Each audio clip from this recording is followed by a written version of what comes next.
दोस्तों, एक बार फिर से आपका स्वागत है करियर काउच में शुभांकर पर। दोस्तों, बहुत खुशी होती है जब हम पीछे देखते हैं और पता चलता है कि हर एपिसोड दर एपिसोड हम एक ना एक नया करियर आपके सामने लेकर आए। हमने मेडिकल के ऊपर बात की, हमने इंजीनियरिंग पर बात की है, हमने पैरामेडिक्स पर भी हमने बात की है, लॉ पे हमने बात की। करते करते आज बात आती है, क्योंकि हमारे पास कई क्वेरीज आ रही थी जो कि पुलिस डिपार्टमेंट में कैसे भर्तियां होती है उसके ऊपर जानने को इच्छुक थे। तो दोस्तों, जब हम पुलिस डिपार्टमेंट की बात करते हैं, किसी भी सूबे का जो कानून प्रबंधन होता है वो पुलिस डिपार्टमेंट के हाथ में होता है। खाकी वर्दी, जी हां, ये खाकी वर्दी पिक्चर फिल्म से लेकर असल जीवन तक एक इंसान को थोड़ा सा डरा के रखने में बहुत कारगर सिद्ध होता है, क्योंकि ये डर बहुत आवश्यक है। डर जब तक नहीं रहता तब तक एक कानून प्रबंधन, कानून व्यवस्था, ये कभी भी व्यवस्थित तरीके से हमारे समाज को कंट्रोल नहीं कर सकती। पकड़ बननी बहुत जरूरी है दोस्तों। लेकिन क्या बात सिर्फ और सिर्फ कानून व्यवस्था की है? जी नहीं। हम लोग जो सोचते हैं कि पुलिस डिपार्टमेंट की जो पूरी बात रहती है वो सिर्फ जोर जबरदस्ती कानून मनवाने के लिए है, ये गलत है। अब ऐसी कई व्यवस्थाएं हैं जो पुलिस के अधीन हैं, लेकिन वो वाकई समाज को एक बहुत बड़ा सेवा प्रदान करती है। इन्हीं सब कुछ पहलुओं पर चर्चा करने के लिए आज हमने स्टूडियो में बुलाया है श्री आनंद लाल बैनर्जी जी को। सर, प्राइम टीवी के स्टूडियो पे आपका बहुत बहुत स्वागत है। धन्यवाद। सर, आप 1979 बैच के आईपीएस रहे हैं। 2014 में आप यूपी के डीजीपी हुए। आपने एक बहुत बड़ा समय पुलिस डिपार्टमेंट के साथ बिताया।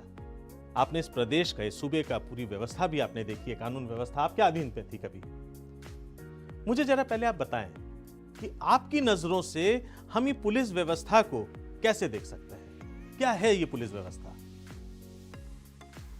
देखिए, बहुत थोड़े समय में अगर मुझे पुलिस व्यवस्था समझाना हो तो मैं केवल इतना कहूँगा कि पुलिस के मुख्य 4 काम हैं। एक, अगर जरायाम होता है, अगर क्राइम होता है तो उसका पता लगाना। अगर क्राइम हो सकता है उसको रोकना पहले से ही। और लोक व्यवस्था, जिसको लॉ एंड ऑर्डर कहते हैं, उसको बनाए रखना। ये मुख्य काम है और ये हमको जो है, ये इसकी शक्तियां कानून से प्रदत्त हैं। तो इस प्रकार यही मोटा काम है, यही बेसिक काम है, और इस काम को करने के लिए ये विभाग है। मगर केवल विभाग ही हम नहीं हैं, ये याद रखिएगा कि हम एक सेवा भी हैं, क्योंकि ये समाज के लिए एक सेवा के रूप में ही इसको देखा जाना चाहिए, अन्यथा नहीं। सर, जैसे कि आपने कहा कि समाज में पुलिस व्यवस्था को सेवा के रूप में देखा जाना चाहिए। माफ करिएगा, मैं थोड़ा सा इस चीज को अगर लाइटर एंड पर अगर मैं लूं, तो मैं फिल्मों की अगर बात करूं तो कई फिल्में तो खैर पुलिस के ऊपर तो कई फिल्में बन चुकी हैं। तो ज्यादातर पिक्चरों में पुलिस व्यवस्था को थोड़ा सा नेगेटिवली दिखाया जाता है, और पता नहीं क्यों पुलिस की इमेज थोड़ी अजीब सी, एक थोड़ी सी, मैं खराब नहीं कहूंगा, आपके सामने साहस नहीं कहूंगा, लेकिन थोड़ी नेगेटिव इमेज बनती जा रही है। ऐसा क्यों होता रहा है? देखिए, पुलिस चूंकि समाज का अंग है तो इसका चित्रण भी सिनेमा में उसी तरह से किया जाता है जैसे कि है। मगर सिनेमा में, जैसे लिटरेचर में है कि आप पोएटिक लाइसेंस लेते हैं, थोड़ा उसको बढ़ा चढ़ा के बना सकते हैं, थोड़ा उसको बढ़ा चढ़ा के लिख सकते हैं, उसी प्रकार सिनेमा में भी इसको किया जाता है। आपको याद होगा जो पुराने हमारे किरदार हुआ करते थे, इफ्तिकार वगैरह, वो लगातार पुलिस इंस्पेक्टर ही हुआ करते थे, बड़े सख्त और बड़े बढ़िया। जगदीश राज भी थे। हाँ, सभी रहे हैं। अच्छा, इनको ये दिखाया जाता था कि जो कानून है उसका पालन करवा रहे हैं। बीच में काफ़ी फिल्म आए जिसमें कि ये दिखाया जाता है कि पुलिस के द्वारा सारे गलत काम किए जा रहे हैं। आज के दिन में सोशल मीडिया बहुत ज़्यादा प्रभावी है, मानते हैं इस बात को। और सोशल मीडिया पर भी आने वाले जो चित्रण जो हो रही है, जो चारों तरफ से जो वीडियोस वायरल होती हैं, उसमें भी कुछ पुलिस की इमेज बहुत अच्छी नहीं बनती नजर आती, क्योंकि कहीं ना कहीं जो लोग कैप्चर करते हैं वो वही चीज़ दिखाते हैं जहां पुलिस का अत्याचार दिखाया जाता है। तो आपको नहीं लगता कि अब उस ट्रेनिंग को बदलाव आना चाहिए, जैसे कि आर्मी में जो सेवा भावना जो है उसी के बराबर पुलिस ट्रेनिंग में भी ऐसा कुछ बदलाव लाना चाहिए? पुलिस ट्रेनिंग में बहुत ज़्यादा बदलाव की आवश्यकता है। जो ट्रेनिंग इनको दी जा रही है उसके साथ साथ इनको मानवीय जो सहानुभूति है उसके प्रति भी समझाना जरूरी है। जो हमारे देखिए ऐसा है, पुलिस का जो स्ट्रक्चर है, जो जिस तरह से पुलिस बना हुआ है, हमारे विभाग में सबसे ज़्यादा कांस्टेबलरी है, यानी सिपाही हैं, चाहे वो कहीं भी हों। उसके बाद सब इंस्पेक्टर और इंस्पेक्टर हैं, उससे कम डिप्टी एसपी हैं या पुलिस उपाधीक्षक हैं, और सबसे कम आईपीएस अधिकारी हैं। तो सबसे ज़्यादा ज़रूरी ये है कि जो कांस्टेबल हैं, जो सिपाही हैं, उनके ट्रेनिंग में इसको इंट्रोड्यूस किया जाए, इसको रखा जाए। रखा तो जाता है मगर इस पर जोर नहीं है, और इसको हर 3 साल या 5 साल बाद इसमें और जोर देना चाहिए। नई चीज़ों को लाना चाहिए, पढ़ाई की चीज़ों को समझाना चाहिए। आपको केवल पुलिस से नहीं, बाहर से लोगों को लाके इनको ट्रेनिंग देने की आवश्यकता है। फिजिकल एलिजिबिलिटी जो है वो क्या है? क्या मतलब ये है कि कोई व्यक्ति अगर एक पर्टिकुलर हाइट का नहीं है, अगर वो 5'7" नहीं टच करता है, वो शायद 5'2" का ही है, तो क्या वो पुलिस में भर्ती नहीं ले सकता? देखिए, जहाँ उसको शारीरिक रूप से ये तय किया गया है कि इतना लंबा, इतना शारीरिक रूप से चौड़ा और ये सारी चीज़ें कर पाए फील्ड में, तब तो उसको भर्ती किया जाएगा। मगर इनमें उसके कमियों, मान लीजिए वो, अब जैसे आपने कहा 5 फीट 7 इंच होना चाहिए, वो 5 फीट 2 इंच है, तो उसका कांस्टेबल या सब इंस्पेक्टर या डिप्टी एसपी या आईपीएस में होना मुश्किल है। वो निर्भर करता है। एक दूसरा, अगर वो भर्ती कैसे हो सकता है, मान लीजिए वो ज़बरदस्ती पुलिस में आना ही चाहे, तो बहुत दूसरे विभाग भी हैं पुलिस में। रेडियो का है, कंप्यूटर का है, जिसमें कम भर्ती होती है, क्लास 4 भी है, खलासी वगैरह की भर्ती है, तो इसमें आ सकता है। मगर पुलिस की वर्दी पहन के और पुलिस के काम वो उसके पास नहीं होंगे। जैसे आपने बताया कि इसमें आपके यहाँ पे रेडियो विभाग भी है, तो इसके बारे विषय में भी थोड़ा बताएं, और मुझे जरा बताएं कि ये जो अन्य जो टेक्निकल सेवाएं हैं जो कि डायरेक्ट पुलिस में नहीं होके हो सकता है आपका रेडियो कम्युनिकेशन संभालते हैं, ये कौन कौन से और लाइन हो सकते हैं? हेल्थ वाले हैं, किस प्रकार से? देखिए, पुलिस में जो नॉन पुलिसिंग, या मैं कहूँगा कि जिसका डायरेक्ट पुलिसिंग से मतलब तो ज़रूर है मगर उतना काम नहीं है, उनमें से आप ले लीजिए फोरेंसिक साइंस। फोरेंसिक साइंस में हम लोग साइंटिस्ट रखते हैं, और जो मान लीजिए कहीं डीएनए करना हो या दूसरी चीज़ें करना हो, पता लगाना हो, विसेरा का वो जांच होता है, ये सब फोरेंसिक साइंस वाले करते हैं। ये पुलिस में होते हुए भी पुलिस के नहीं हैं, बने उसको इस तरह से ही माना जाएगा। इसके बाद हमारे पास कंप्यूटर का एक बहुत बड़ा विभाग है, तो कंप्यूटर में कंप्यूटर के कुछ लोगों को जो प्रशिक्षित हैं, जो जानकार हैं, उनको विभिन्न कार्यों के लिए भर्ती किया जाता है। उनको ट्रेनिंग अवश्य दी जाती है कंप्यूटर की, मगर वे करीब करीब नॉन पुलिस अधिकारी टाइप के होते हैं। भर्ती पुलिस एक्ट के तहत ही होते हैं, मगर उनको पुलिस के पावर्स नहीं होते हैं। इसी प्रकार रेडियो वाले हैं। कुंभ मेला में जब रेडियो पहले इजाद हुआ और इसमें आया, क्या कहते हैं, पुलिस में आया, तो इसको कुंभ मेला में कंट्रोल करने के लिए हाथियों पर रख के और एक दूसरे से बात करते थे 3-3, 2-2 किलोमीटर, तो वो एक सफल वो था। उसके बाद से किस सन की बात होगी? ये करीब 1930 की बात होगी। 1930 में, 1935 में करीब करीब जब ये कुंभ मेला हुआ है, तब से इस्तेमाल हुआ है।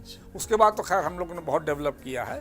क्लास 4 में आप भर्ती हो सकते हैं। अगर मान लीजिए कोई आदमी है जो लिखा पढ़ा नहीं है मगर पुलिस में आना चाहता है, तो यहाँ पर क्लास 4 यानी जिसको ऑर्डरली पीएन कहते हैं या कुक कहते हैं, उसमें भी भर्ती होता है। सर, गेजेटेड पोस्ट के लिए क्या करना पड़ेगा? किसके जो पुलिस में जो गेजेटेड पोस्ट हैं, हाँ, उनके लिए क्या करना पड़ेगा? देखिए, पुलिस में गेजेटेड पोस्ट कैसे कैसे भरा जाता है, मैं बताता हूँ।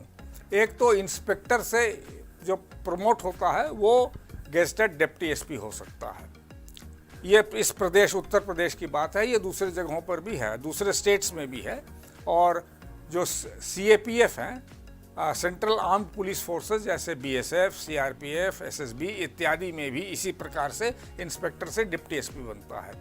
अब एक होता है कि सीधे डिप्टी एसपी भर्ती हो सकता है। तो सीधे डिप्टी एसपी कौन भर्ती हो सकता है? वो प्रादेशिक जो पीएससी होता है, पब्लिक सर्विस कमीशन होता है। जैसे उत्तर प्रदेश में Uttar Pradesh public service commission के द्वारा जो इम्तहान लिए जाते हैं उसमें वो ठीक क्वालिफाई कर जाए तो पीपीएस बन जाता है, प्रादेशिक पुलिस सर्विस का अधिकारी बनता है। तीसरा जो सीएपीएफ और सेंट्रल फोर्सेस हैं उसमें डिप्टी एसपी जो है वो सीएपीएफ का सेंट्रल यूपीएससी द्वारा सेंट्रल सीएपीएफ इम्तिहान होते हैं उसके द्वारा हो सकते हैं। और चौथा जो है वो UPSC union public service commission संघ लोक सेवा आयोग के CSC exam, civil services exam, जिससे कि आईएएस इत्यादि की चुनाव होता है, उसमें सफल होने से हो सकता है। तो सर लास्ट में मैं बस इतना आपसे जानना चाहूँगा कि आप आज के बच्चों को आप क्या हिदायत देंगे कि अगर उनको पुलिस की तैयारी करनी है तो उनको शुरुआत से वो माइंडसेट क्या रखना चाहिए, वो तैयारी कैसे होनी चाहिए कि आगे चल के वो आईपीएस के हों या गेस्टेड ऑफिसर्स के पोस्ट पर हों, उसके लिए वो इम्तिहान में बैठ सकें? एक बात स्पष्ट कर दें, बच्चों को आप बता रहे हैं, खास करके वो श्रेणी है यहाँ पर जो कि ये जानना चाहता है कि कांस्टेबल के इम्तहान हो या सब इंस्पेक्टर के इम्तहान हो या पीसीएस हो या यूपीएससी हो, इसमें अपीयर करेंगे तो क्या होगा। मैं इतना कहना चाहता हूँ कि आपको जी जान से आपके पास और कोई काम नहीं होना चाहिए, इसके लिए लग जाइए अगर आप भर्ती होना चाहते हैं। मगर इसके साथ ये भी तय कर लीजिए कि अगर वहाँ नहीं हुआ तो फिर हम उस प्लान बी आपका क्या है। आपके पास प्लान ए तो होना ही चाहिए, प्लान बी भी होना चाहिए, और प्लान ए के लिए आपको अपना सब कुछ उसके लिए समर्पित करना पड़ेगा। केवल शारीरिक रूप से आपको अच्छा नहीं होना पड़ेगा, आपको लिखत पढ़त में भी अच्छा होना पड़ेगा। बाकायदा रिटन टेस्ट होता है, चाहे कांस्टेबल का हो, सिपाही का हो, चाहे सब इंस्पेक्टर का हो, और आपको मार्केट में इसके पेपर्स मिल जाएंगे पिछले सालों के, गाइड बुक्स होते हैं, उनको देखिए और उसके अलावा उसको भी करिए और अपने शरीर को भी स्वस्थ रखें। सर, आप हमारे स्टूडियो में टाइम निकाल के आए, आपका बहुत बहुत शुक्रिया। हम आशा करते हैं कि हमारे बच्चों को आगे पुलिस की तैयारी करने में इससे बहुत सारी हिदायत मिली होंगी, काफ़ी आपको एडवाइजेस मिली हैं। इन एडवाइजरी को जरूर फॉलो करिए अगर आप अपने आप को खाकी वर्दी में देखना चाहते हैं तो अभी हम लोग बात कर रहे थे पूर्व director general police Uttar Pradesh Shri आनंदलाल Banerjee जी के साथ, और हमने जाना कि अगर आप खाकी पहनने का ख्वाब देखते हैं तो वो कौन से रास्ते हैं और कौन से अलग अलग डिफरेंट लेवल्स हैं जहां पे आप अप्लाई कर सकते हैं। दोस्तों, किसी भी बोर्ड में किसी भी अगर हम नौकरी के लिए अप्लाई करने चाहते हैं तो उसका एक सेपरेट सिलेक्शन कमेटी होती है, एक सेपरेट सिलेक्शन प्रक्रिया होती है, और उत्तर प्रदेश में इसके लिए उत्तर प्रदेश पुलिस भर्ती बोर्ड भी बनाया गया है, जिसको हम Uttar Pradesh police recruitment board भी कहते हैं। उनके चेयरमैन हैं director general doctor R K. Vishwakarma ji. तो आइए एक ब्रेक के बाद हम लोग चलते हैं डॉक्टर आर.के. विश्वकर्मा जी के पास, director general and chairman Uttar Pradesh police recruitment board.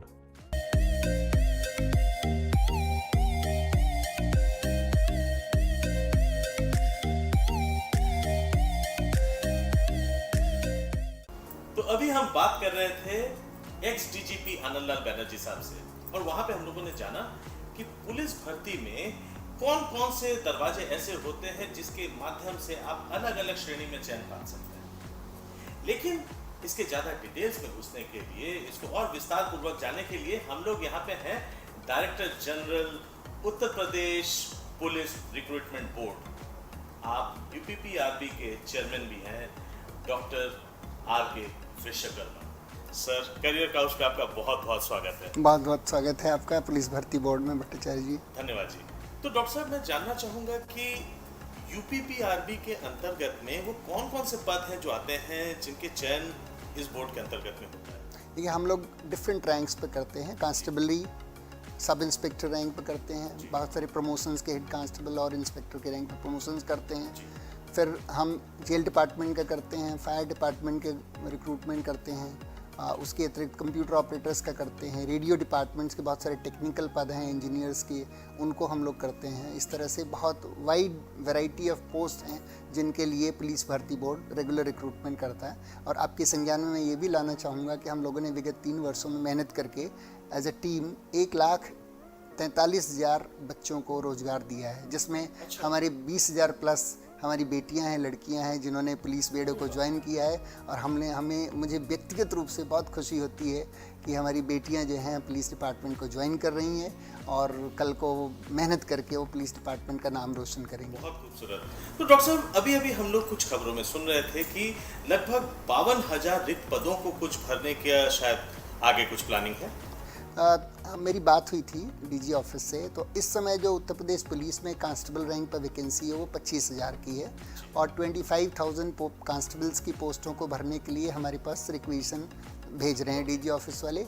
हमारे पास प्रक्रिया ये है कि एक बार हमारे पास आ जाता है तो हम फॉर्मलाइज करके गवर्नमेंट को भेजते हैं। गवर्नमेंट ऑफ कोर्स ये मेजर निर्णय होता है तो इस पर माननीय मुख्यमंत्री जी हम लोगों को डायरेक्शन देते हैं, तो जैसे डायरेक्शन होगा उसके हिसाब से हम लोग इस पर आगे की कार्रवाई करेंगे। तो इसके अलावा 9,500 शायद एसआई के भी कुछ पोस्ट हैं जो आने वाली हैं। हाँ, हमारे पास 9,500 पोस्टें आई थी और उस पर एडिशनल और 850 पोस्टें ऐड हो रही हैं।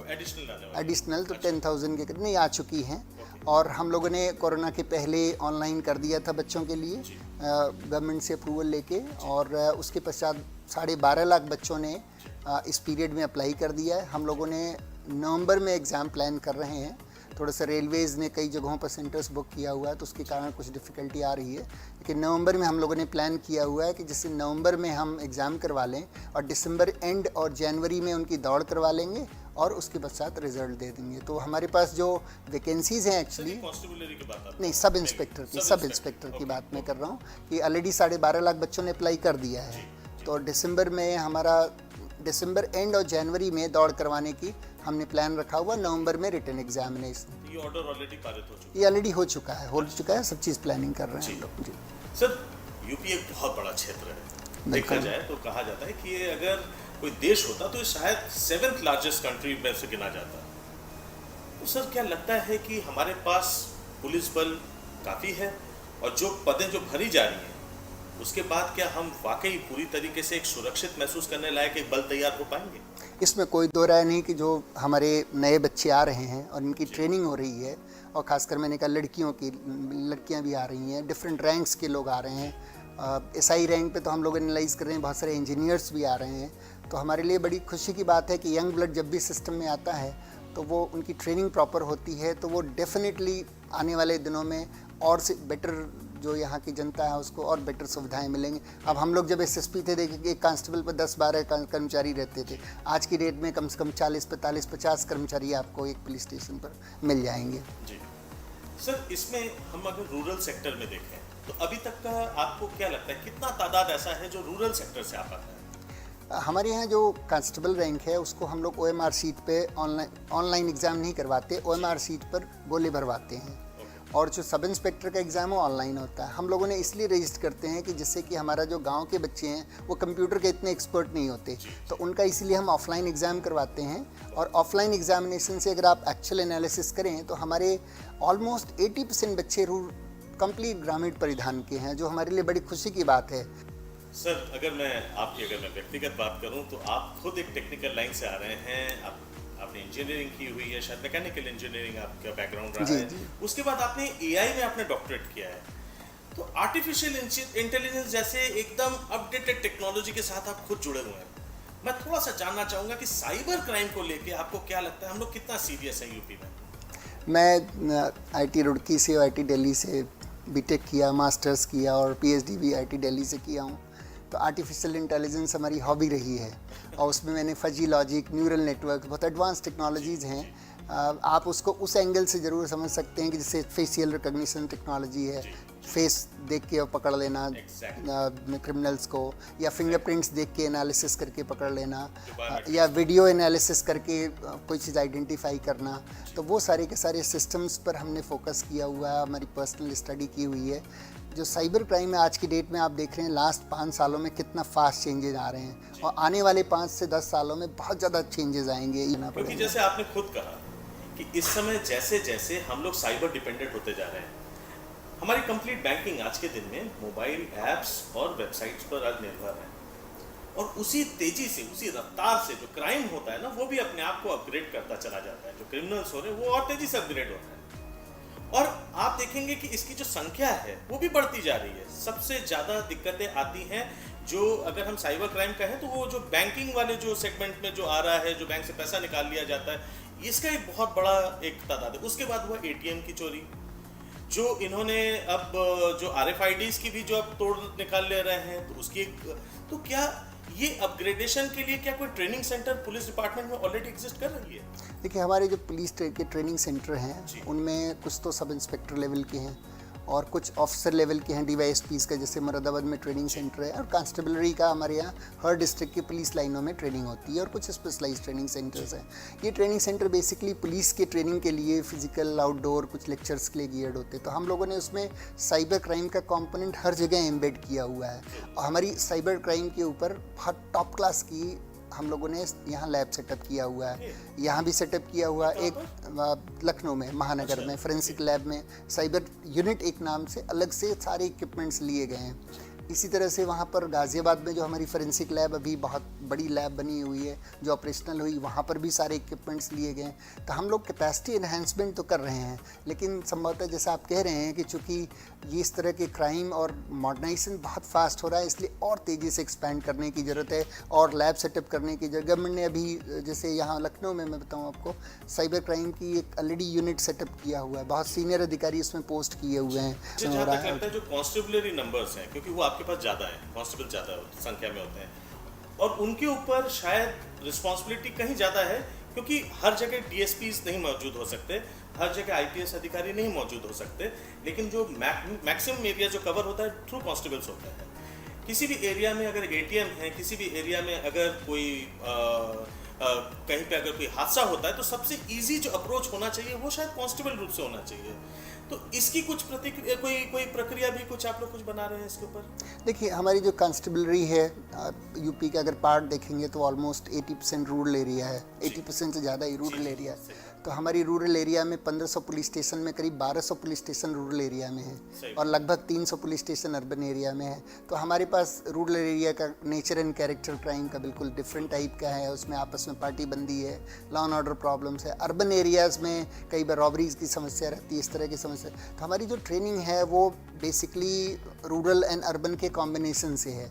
ये जो साइबर फ्रॉड्स आप देखते हैं बेसिकली अर्बनाइज फिनोमेना है, मॉडर्न फिनोमेना है। तो इसके लिए एक लिमिट तक ही हम ट्रेनिंग सेंटर में 6 महीने की ट्रेनिंग में उनको इम्पार्ट करते हैं। ये सब एडवांस कोर्सेज हैं, इन सर्विस कोर्सेज हैं, और कोई ज़रूरी नहीं कि हमारी अपनी इंटरनल ही ट्रेनिंग हो, हम बाहर भी भेज सकते हैं, IITs में भी बच्चों को भेज सकते हैं। जो टेक्निकल थोड़ा ब्रेन रखते हों उनको मैं समझता हूँ कि इनको स्पेशलाइज कोर्सेज डिपार्टमेंट से बाहर भेजना चाहिए, जिससे कि ये जब लौट के आएंगे तो इनकी जो काबिलियत होगी वो बहुत अच्छी होगी। मैं थोड़ा सा और डीप जानना चाहूँगा, थोड़ा आप हमारे दर्शकों को बताएं कि अलग अलग लेवल की ट्रेनिंग्स के लिए, अलग अलग लेवल की एंट्रीज के लिए प्रिपरेशंस कैसे हो सकती हैं? क्या इनके कोचिंग सेंटर्स बाहर मौजूद हैं? तो वो जो खाकी पहनने का ख्वाब देख रहे हैं, वो अपने ख्वाब को कैसे हकीकत में बदल सकते हैं? देखिए, हम लोगों ने कांस्टेबल के लिए 18 से 22 साल की उम्र है, और OBC SC ST के बच्चों को 5 साल की एक्स्ट्रा छूट मिलती है।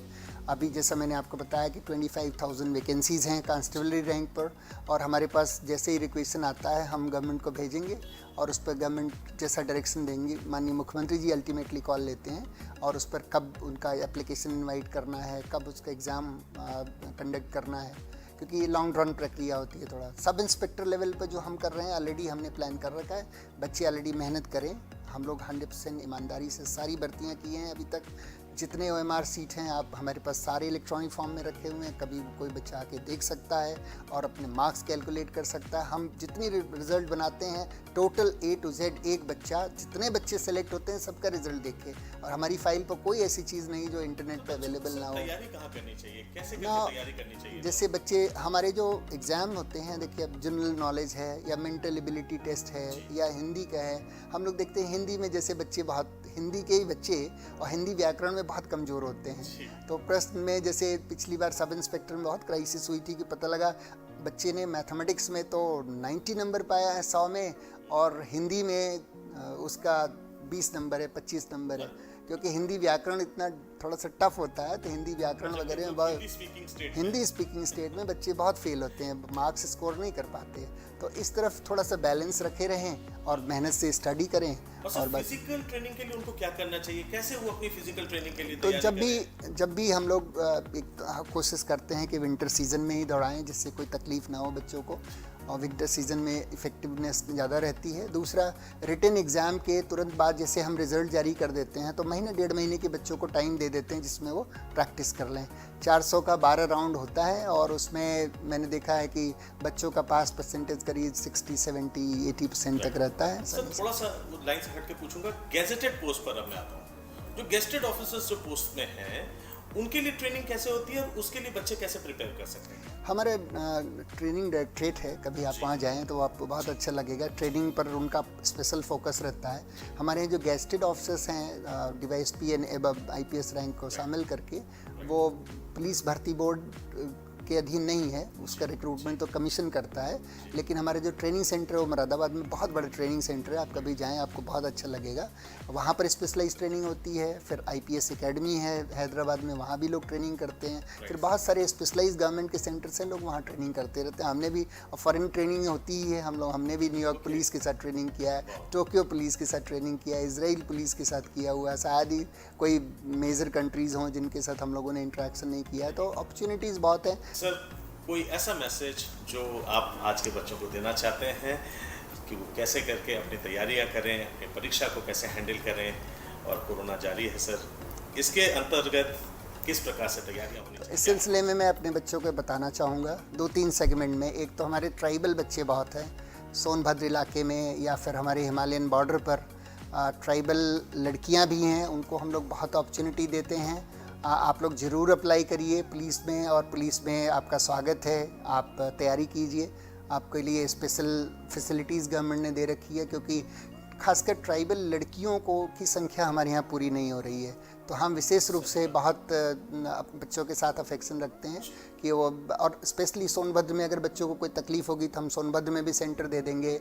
या हमारी थारू जनजातियाँ हैं, उनमें सिलेक्शंस बहुत कम हैं, उनमें बच्चे अप्लाई भी कम करते हैं। तो हमारा स्पेशल फोकस उनके लिए है आज की डेट में कि बच्चा आप लोग तैयारी करिए, ईमानदारी से, मेहनत से हम लोग सिलेक्शन करते हैं, वो आपके लिए बहुत अपॉर्चुनिटी। दूसरा, बेटियों के लिए हम, जैसा मैंने आपको बताया, 1,43,000 में 20,000 प्लस बेटियां हैं हमारी, तो उनके लिए बहुत अच्छी अपॉर्चुनिटीज़ हैं। बाकी भी जितने गवर्नमेंट ने 20% रिजर्वेशन कर रखा है, और फ्यूचर में जो भी भर्तियां होंगी, चाहे सब इंस्पेक्टर की 9,500 की है, कांस्टेबलरी की होगी, भविष्य में भर्तियां होती रहेंगी, सब में आपको 20% आपका स्पेशल रिजर्वेशन है, और बहुत अच्छा आपका परफॉर्मेंस है। और हमारी बेटियां जो है पुलिस में आने के बाद भी बहुत अच्छा परफॉर्म कर रही हैं, सबसे बड़ी गर्व की बात हमारे लिए ये है। तो आपके लिए बहुत अच्छी अपॉर्चुनिटीज़ हैं, और इन जनरल बच्चों के लिए तो हम लोग अपॉर्चुनिटीज़ दे ही रहे हैं। आप देख रहे हैं कि 1,43,000 कर चुके हैं, और अभी 9,500 पाइपलाइन में है, फिर कांस्टेबल्स का और आएगा। तो इस तरह से पुलिस डिपार्टमेंट अपॉर्चुनिटीज़ बच्चों को बहुत देता है। सर आपने अपने कीमती समय से इतना वक्त हमारे लिए निकाला, और आपने हमारे बच्चों को बताया कि अपने करियर को, जिनको स्पेशली वो बच्चे जो खाकी पहनने का ख्वाब देखते हैं, उनके लिए आपने इतने खूबसूरती से सजा के बताया। आपको बहुत बहुत धन्यवाद, बहुत बहुत आभार। और मैं वाकई आशा करता हूँ कि आपके नेतृत्व में वाकई हम यहाँ पे मजबूत बल दिखाई दें, और एक जो मन में पुलिस के प्रति जो डर रहता है, लेकिन यहाँ पे मुझे लगता है पुलिस के प्रति सम्मान होना बहुत ज़्यादा जरूरी है, क्योंकि पुलिस यहाँ डराने के लिए नहीं, पुलिस एक सेवा है जो लगातार मानव कल्याण में जुड़ी हुई है, और आपको सुरक्षित रखने में आज भी एक माकूल, आपको एक माहौल देने में सक्षम है। धन्यवाद।